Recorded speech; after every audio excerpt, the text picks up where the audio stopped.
Students, BA first year शिक्षा शास्त्र विषय के अंतर्गत आज हम सेमेस्टर 2 में पेपर 2 के अंतर्गत बहुत सारी योजनाओं को हम प्राथमिक शिक्षा के अंतर्गत पढ़ा रहे थे। आज हम शिक्षा का अधिकार अधिनियम के बारे में जानेंगे कि शिक्षा का अधिकार अधिनियम है क्या।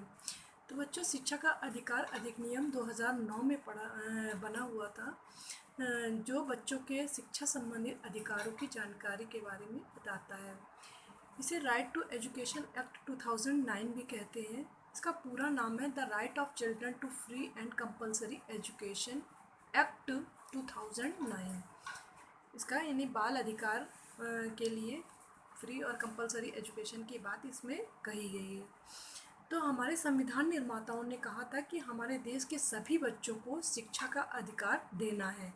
यानी कि पहले जैसे ज़माने में गुरुकुल वगैरह में कुछ लोगों को शिक्षा से वंचित रखा जाता था, तो अब स्वतंत्रता के बाद इस तरह की जब ज़रूरत समझी गई तो बहुत सारे अधिकार और अधिनियम या कर्तव्य को शामिल किया गया हमारे संविधान। तो जब हमारा संविधान बना तो उसमें नीति निर्देशक तत्वों के अंतर्गत संविधान के जो अनुच्छेद 45 है उसमें ये लिखा हुआ है कि 6 से 14 वर्ष तक के जितने भी बच्चे हैं उनको निःशुल्क एवं अनिवार्य शिक्षा प्रदान की जाएगी और ये जिम्मेदारी, ये कर्तव्य जो है राज्यों के होंगे। तो राज्य अपने क्षेत्र के जितने भी बच्चे हैं 6 से 14 वर्ष तक के, वो अशिक्षित ना रहे, इसके लिए उनको ये कार्य सौंपा गया था। लेकिन सरकारों ने भी ध्यान नहीं दिया।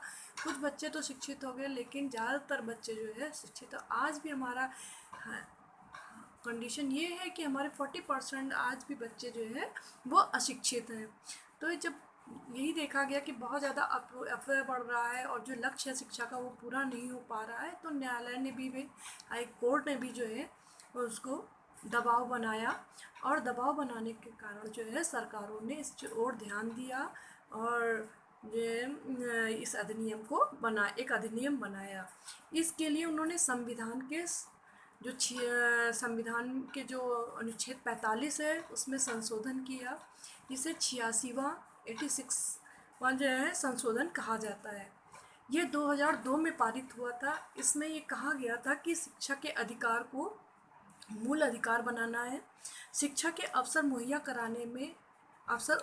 कराने में माता पिता तथा अभिभावक का मूल कर्तव्य है कि बच्चों को शिक्षा के अवसर मुहैया कराएं। फिर इसमें इस संशोधन में एक नया अनुच्छेद 21A जोड़ दिया गया। जो अनुच्छेद 45 में ही 21A जोड़ा गया, नया नहीं है लेकिन है वो पुराना, लेकिन उसमें नया अनुच्छेद जोड़ा गया, ए जोड़ दिया गया है। तो उसमें ये कहा गया कि 6 से 14 वर्ष तक के जितने भी बच्चे हैं उनको निःशुल्क और कंपलसरी यानी अनिवार्य शिक्षा की व्यवस्था की जाए। यह अधिनियम इसलिए भी बना है ताकि बच्चों की शिक्षा से कोई वंचित न रख पाए, कोई उनके अधिकारों का हनन न कर पाए, शिक्षा संबंधी अधिकारों का हनन न कर पाए, कोई उनकी मानसिक प्रताड़ना न दे पाए, इसलिए ये शिक्षा का अधिकार बना हुआ था। तो 2009 में जो है ये बन करके तैयार हो गया। 2002 में तो ये लागू किया गया था, पारित हुआ था, लेकिन इसको पूरी तरह से लागू करने में, देश में पूरी तरह से लागू करने में इसको 7-8 साल लग गए और 2009 में ये बन करके तैयार हुआ और 2010 में ये पूरी तरह से देश में लागू हो गया, फ्री एंड कंपलसरी एजुकेशन। तो इसके अंतर्गत प्राथमिक कक्षाओं में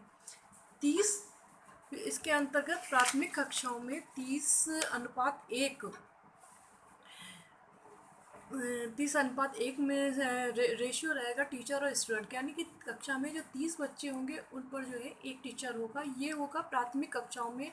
और उच्च प्राथमिक में होगा, निम्न प्राथमिकता में था, अब ये उच्च प्राथमिक में है, 35:1 का डेटा रहेगा, यानी 35 स्टूडेंट के बीच में एक टीचर रहेगा। ये उच्च प्राथमिक में है। और इनके न्यूनतम घंटे, साप्ताहिक न्यूनतम घंटे होंगे 45 और शैक्षणिक घंटे इसमें 800 होंगे, जबकि कार्य दिवस जो है 200 होगा। इसी तरह से उच्च प्राथमिक स्तर पर न्यूनतम शैक्षिक घंटे 1000 तथा कार्य दिवस 220 होंगे। तो इस तरह से ये 2010 में जो पारित हुआ है, इस तरह के कई सारे नियम उन्होंने बताए हैं। बच्चों के लिए स्पोर्ट्स का सामान, लाइब्रेरी है, प्ले मटेरियल वगैरह है, प्ले और इस तरह के मैगज़ीन वगैरह है, पुस्तक वगैरह है, उनको मुहैया कराई जाए। इसके बाद उन्होंने कहा था कि प्राइवेट स्कूलों में, जो प्राइवेट स्कूल चल रहे हैं उनमें 25% जो है सीटें इन गरीब बच्चों की आरक्षित होंगी। जो अपना खर्चा वहन नहीं कर पा रहे हैं उनकी शिक्षा को पूरा करने के लिए उन्होंने प्राइवेट स्कूलों को निर्देश दिया कि 25% सीटें आप जो है इन बच्चों का दाखिला रखेंगे। तो और जो गवर्नमेंट स्कूल है उनमें तो रहेगी ही फ्री एंड कंपलसरी एजुकेशन, लेकिन 25% सीटें फ्री एंड कंपलसरी एजुकेशन के तहत इन प्राइवेट स्कूलों में रहेगी। कक्षा 8 तक के बच्चों को स्कूल से निकाला ना जाए। जो कक्षा 8 तक के बच्चे हैं अगर वो फेल हो जा रहे हैं या कोई और रीज़न है तो उनको जो है स्कूल से निकाला ना जाए। स्थानांतरण के बारे में भी कहा गया, अगर बच्चे कहीं स्थानांतरित होते हैं, कहीं इनके पेरेंट्स स्थानांतरित होते हैं तो उनको स्थानांतरण के समय उनको रोका ना जाए। जहाँ वो उनको सुविधा हो रही वो वहाँ पर उनको स्थानांतरित कर दिया है। तथा बच्चों का जो घर जहाँ पर वो उनको शिक्षा ग्रहण करनी है वहाँ से उनका घर जो है 1 किलोमीटर की दूरी पर हो, यानी उनके घर से 1 किलोमीटर की दूरी पर जो है उनकी शिक्षा की व्यवस्था की जाए।